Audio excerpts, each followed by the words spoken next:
class I given some assignment questions for you people. Some of you students solved and you sent that answer, and today we will be focusing on such numericals. So keep it in mind.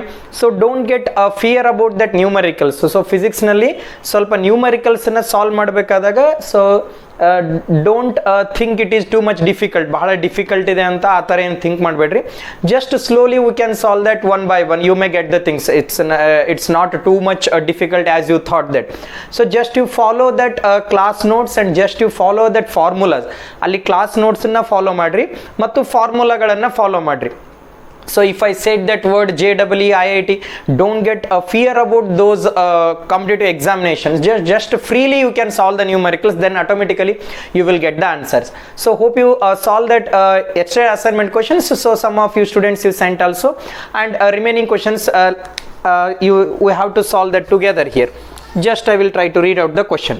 So ಮೊದಲು ಕ್ವಶನ್ಸಿನ ಮೀನಿಂಗ್ನ ಅರ್ಥ ಮಾಡ್ಕೊ ಅಂತ ಹೇಳಿದ್ದೀನಿ ರೀ. So first ಕ್ವಶನಿನ meaning ಅರ್ಥ ಆದರೆ so it is very much interest to solve the numericals. So ಫಿಸಿಕ್ಸ್ನಲ್ಲಿ ನ್ಯೂಮರಿಕಲ್ಸನ್ನು ಸಾಲ್ವ್ ಮಾಡಬೇಕಾದ್ರೆ ಆ ಕ್ವಶನಿನ ಅರ್ಥ ಆಯ್ತಂದರೆ so it's a beauty of physics. So real physics ಇರೋದು ಕ್ವಶನಿನ ಮೀನಿಂಗ್ ಅರ್ಥ ಮಾಡ್ಕೊಳ್ಳೋದ್ರಲ್ಲಿ ಹೊರತು ಕ್ವಶನಿನ ಆನ್ಸರ್ ಸಾಲ್ವ್ ಮಾಡೋದ್ರಲ್ಲಿ ಅದರ ಬ್ಯೂಟಿ ಇಲ್ಲ. So the beauty of the physics involves in that understanding the meaning of the question. So let me understand that meaning of the question. Coefficient of cubical expansion of solid is. Coefficient of cubical expansion ಅಂದ್ರೆ ಯಾವ symbol ಇಂದ ತಗೊಂತೀನಿ? Alpha, beta, gamma. ಈ ಮೂರರಲ್ಲಿ ಯಾವುದು? Gamma is coefficient of cubical expansion. Coefficient of cubical expansion of solid is 0.4 times 0.27 per degree Celsius. 0.00027 per degree Celsius. Right? Now ಇದನ್ನ ನಾನು power ಒಳಗೆ ಬರ್ಕೊಂಡ್ರೆ ಈಸಿಯಾಗಿ ನಾನು ಕ್ಯಾಲ್ಕುಲೇಟ್ ಮಾಡ್ಬೋದು. 1 2 3 4 5 6. So look at here. 1 2 3 4 5 6. So this one I can write it as 27. Right side shift ಮಾಡ್ತಿದ್ದೀನಿ. ಏನಂತ ತಗೋಬೇಕು? 27 into ಈ ಪಾಯಿಂಟನ್ನು ನಾನು ರೈಟ್ ಸೈಡ್ ಶಿಫ್ಟ್ ಮಾಡ್ತಿದ್ದೀನಿ ಅಂದಮೇಲೆ ಇಲ್ಲೇನು ಬರ್ತದೆ? ಪವರ್ಸ್ಗಳ ಮೇಲೆ ನೆಗೆಟಿವ್ ವ್ಯಾಲ್ಯೂ ಬರ್ತೈತಿ.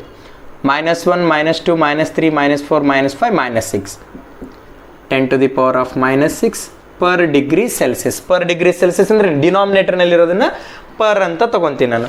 ಓಕೆ, ಅದೇ ನೆಕ್ಸ್ಟ್ ಓದ್ತೀನಿ. If the temperature is measured on Fahrenheit scale. ಹೌದಾ? ಇಲ್ಲಿ ಪರ್ ಡಿಗ್ರಿ ಸೆಲ್ಸಿಯಸ್ ಅಂದರೆ ಯಾವುದರಲ್ಲಿ ಮೆಜರ್ಮೆಂಟ್ ಮಾಡೀನಿ? ಸೆಲ್ಸಿಯಸ್ನಲ್ಲಿ ಮೆಜರ್ಮೆಂಟ್ ಮಾಡೀನಿ. ಇವಾಗ ನಾನು ಫ್ಯಾರನ್ಹೀಟ್ ಸ್ಕೇಲ್ನಲ್ಲಿ ಮೆಜರ್ಮೆಂಟ್ ಮಾಡಬೇಕು.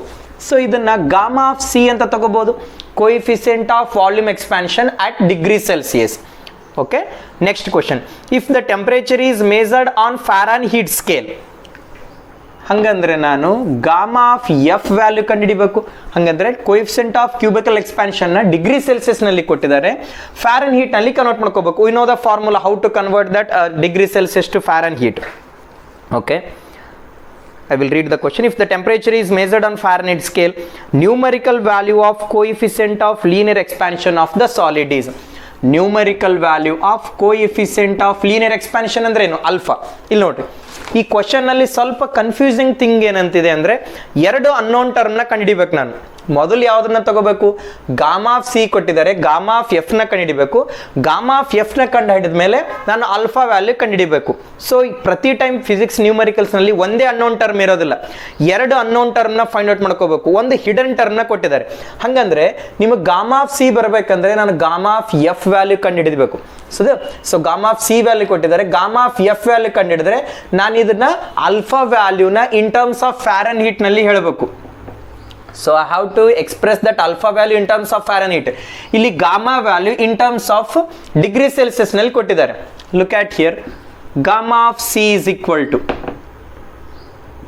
shall I take the direct formula? 9/5 into gamma of F here. Did you get my point?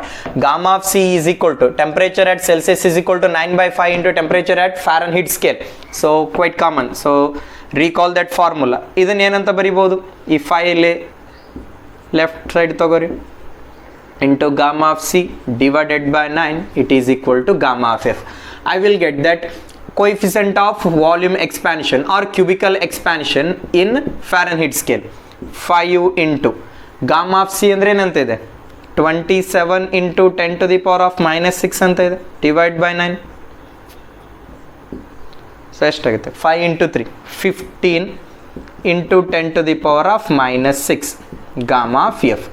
ಅಥವಾ ಇದನ್ನು ಈ ಥರ ಬರ್ಕೋರಿ, gamma of F is equal to 15 into 10 to the power of -6 per degree ಫ್ಯಾರನ್ heat.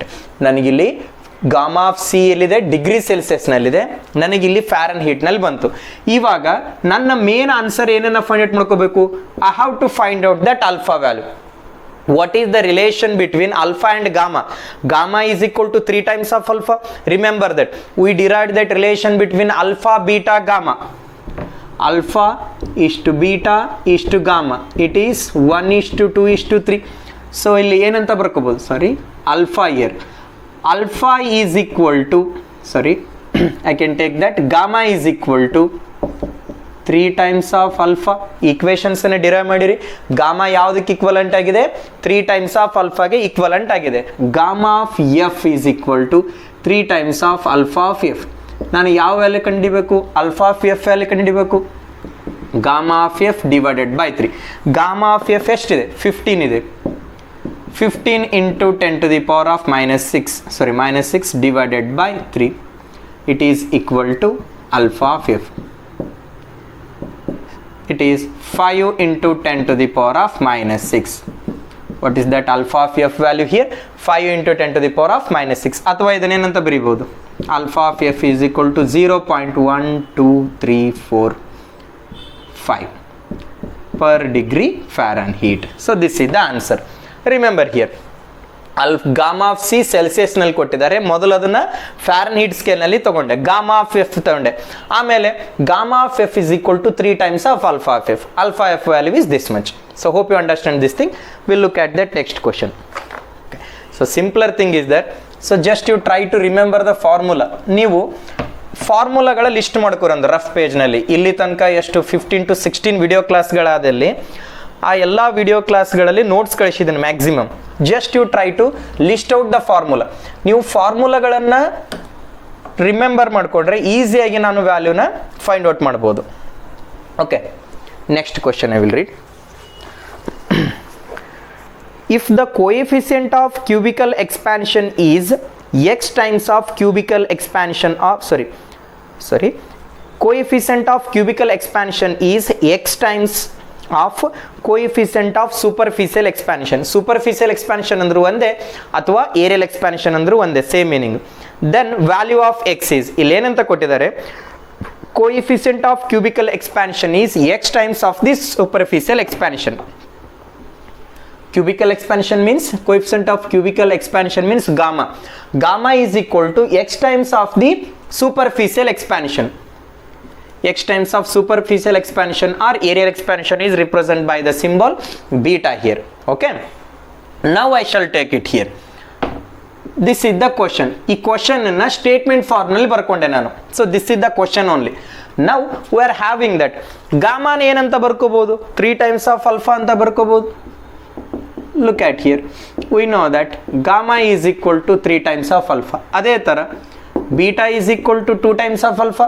ಇದನ್ನು derive ಮಾಡಿದರೆ ನಾನು ಈ ವ್ಯಾಲ್ಯೂನ ಇಕ್ವೇಷನ್ 2 ಅಂತ ತಗೊತೀನಿ. ನಾವು I will substitute equation 2 value in equation 1. So for understanding purpose I am writing in detail only. Okay, wherever gamma is there, shall I take it as 3 times of alpha? gamma ಅಂದಲ್ಲಿ ಏನಂತ ಬರಿಬಹುದು, 3 times of alpha ಅಂತ ಬರಿತೀನಿ.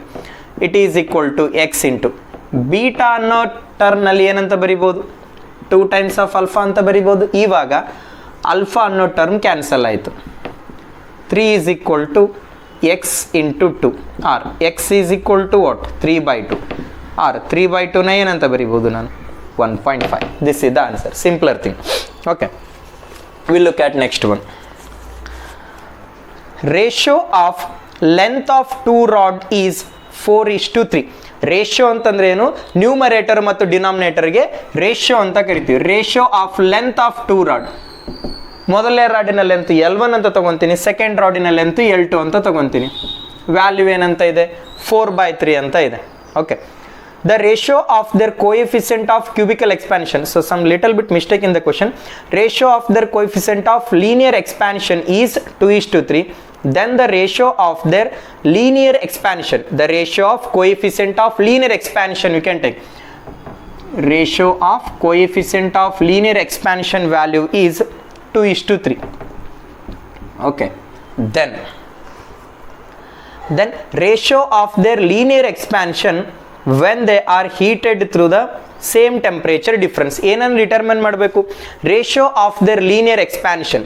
Ratio of their linear expansion ಅಂದರೆ ಏನನ್ನು determine ಮಾಡಬೇಕು? Delta L1 divided by delta L2 ವ್ಯಾಲ್ಯೂನ determine ಮಾಡ್ಕೋಬೇಕು. This is the question. Now what is the connecting formula I am having between alpha L and delta L? So from coefficient of linear expansion, delta of L divided by L into delta T, delta L1 divided by L1 into delta T. This is for first wire, and for the second wire, delta of L2 divided by L2 into delta T. Same temperature difference ಅಂತ ಹೇಳಿದ್ದಾರೆ. ಇಲ್ಲಿನ temperature difference 1 degree Celsius ಇದ್ರೆ ಇಲ್ಲಿನ temperature difference 1 degree Celsius ಇರುತ್ತೆ. ಎರಡರದ್ದು ratio ತಗೋರಿ. Alpha of 1 divide by alpha of 2. Alpha of 1 ಅಂದ್ರೆ ಏನಂತಿದೆ? Delta 1 divided by L1 into delta 2 whole divided by, ಇಲ್ಲಿ ಆಲ್ಫಾ 2 ವ್ಯಾಲ್ಯೂನ, ಆಲ್ಫಾ 2 ವ್ಯಾಲ್ಯೂ ಏನು ನ್ಯೂಮರೇಟರ್ನಲ್ಲಿ ಇರ್ತೈತಿ, ಇದು ಡಿನಾಮಿನೇಟರ್ನಲ್ಲಿ ಬಂತಿವಾಗ. Okay, in L2 into delta T divided by delta of L2. ಇಲ್ಲಿ ಸೇಮ್ ಟೆಂಪರೇಚರ್ ಡಿಫ್ರೆನ್ಸ್ ಅಂದಿದ್ದಾರೆ, ಈ ಟರ್ಮ್ ಕ್ಯಾನ್ಸಲ್ ಆಯಿತು. ಆಲ್ಫಾ 1 ಡಿವೈಡ್ ಬೈ ಆಲ್ಫಾ 2 ಏನಂತ ಆಯ್ತು ಇಲ್ಲಿ? Delta 1 divide by delta 2. Just I am rearranging into L2 by L1. This is the formula. I got the formula right. ಈ ಫಾರ್ಮುಲಾನ ನಾನು ರೀಅಲ್ಟರ್ ಮಾಡ್ಕೊಂಡಿದ್ದೀನಿ. Just alpha 1 divide by alpha 2 value. Sorry, let me substitute the value here. ಇಲ್ಲಿ ವ್ಯಾಲ್ಯೂನ fill ಮಾಡ್ತೀನಿ ನಾನು. Just I will fill the value whatever the value already the given. ಇಲ್ಲಿ already ಕೊಟ್ಟಿರುವಂತಹ ವ್ಯಾಲ್ಯೂಗಳನ್ನು ನಾನು ಜಸ್ಟ್ ಸಬ್ಸ್ಟಿಟ್ಯೂಟ್ ಮಾಡೋಣ. ಓಕೆ, ಆಲ್ಫಾ 1 ಬೈ ಆಲ್ಫಾ 2 ಏನಂತಿದೆ value? That is 2/3. It is equal to delta L1 value. So this is the value I want to determine. ಇದನ್ನ determine ಮಾಡಬೇಕು. Delta L1 by delta L2. Okay, L2 by L1. L2 ಅಂದ್ರೆ ಏನಿದೆ? Confuse ಮಾಡ್ಕೊಬೇಡ್ರಿ. L2 ಅಂದರೆ 3, L1 ಅಂದರೆ 4. 3/4. Okay, ಇದನ್ನು as it is right ಸೈಡ್ನಲ್ಲೇ ಇರಿ. Delta L1 divide by delta L2 2/3. ಇಲ್ಲಿ 4 ಈ ಕಡೆ ಬರುತ್ತೆ ಲೆಫ್ಟ್ ಸೈಡ್ನಲ್ಲಿ, ಇಲ್ಲಿ 3 ಡಿನಾಮಿನೇಟರ್ನಲ್ಲಿ ಬರುತ್ತೆ. Okay, 4 into 2 8/9. Delta L1 divide by delta L2 is 8/9. This is the answer, the simpler. Okay, so I will read that next question. A wire of length 60 cm is bent into a circle with a gap of 1 cm at its end. So I will read out the question here. A wire of length 60 cm. One wire is there. Okay, that wire having the length 60 cm. What is the length of the wire? Length of the wire is 60 cm, right? Is bent into circle. Okay, ಆ ವೈರ್ನ ಏನು ಮಾಡ್ತೀನಿ ನಾನು ಇಲ್ಲಿ? Circular ಶೇಪ್ನಲ್ಲಿ bend ಮಾಡ್ತೀನಿ. For example, I will bend the wire in a circular shape. This is point A and this one is point be here, right? ಇಲ್ಲಿ ಏನಂತ mention ಮಾಡಿದ್ದಾರೆ ಅಂದರೆ, ಈ ಗ್ಯಾಪ್ನ ಲೆಂತ್ ಎಷ್ಟಿದೆ? 1 centimeter. Is bent into a circle with a gap of 1 centimeter at its end. ಎಂಡ್ನಲ್ಲಿ gap ಎಷ್ಟಿದೆ? ಇಲ್ಲಿ 1 centimeter ಇದೆ. Now on heating it by 100 degrees Celsius. Now I will heat up this wire. ಈ ವೈರ್ನ heat ಮಾಡ್ತಿದ್ದೀನಿ. On heating the wire by 100 degrees Celsius, length of the gap increases to 1.02 centimeter. Initial length is 1 centimeter. Means gap is 1 centimeter. Now I will heat this one to 100 degrees Celsius. For example, initial is 0 degrees Celsius. If I heat up to 100 degrees Celsius, gap between A and B is 1.02 centimeter. What will be the gap value? Gap value is 1.02 centimeter. Alpha of the wire is, alpha means coefficient of linear expansion. Which term I need to find out here? Alpha value. What are the term they given here? Don't get confused here. 60 centimeter is not a length. Here gap is initially 1 centimeter. After heating, that gap becomes 1.02 centimeter. Initial length is 1 centimeter, means initial gap is 1 centimeter, and after heating to 100 degrees Celsius, that gap become 1.02 centimeter. Then delta L value means what? L2 minus of L1. 1.02 minus of 1, 0.02 centimeter, right? ಇಲ್ಲಿ ಏನಂತ ಇದೆ, initial temperature is 0 degree Celsius. It will get heat up to 100 degree Celsius. Delta T value is T2 minus of T1, 100 minus of 0, 100 degree Celsius only. What is the connecting formula for alpha? Alpha is equal to delta of L divided by L1 into delta of T. Delta of L means what's the value? 0.02 divided by L1 means 1 centimeter. Here also centimeter, here also centimeter. Terms will get cancelled out. Delta T means what? 100 degrees Celsius or 10 to the power of 2 degrees Celsius. 10 to the power of 2. Now alpha is equal to 0.02.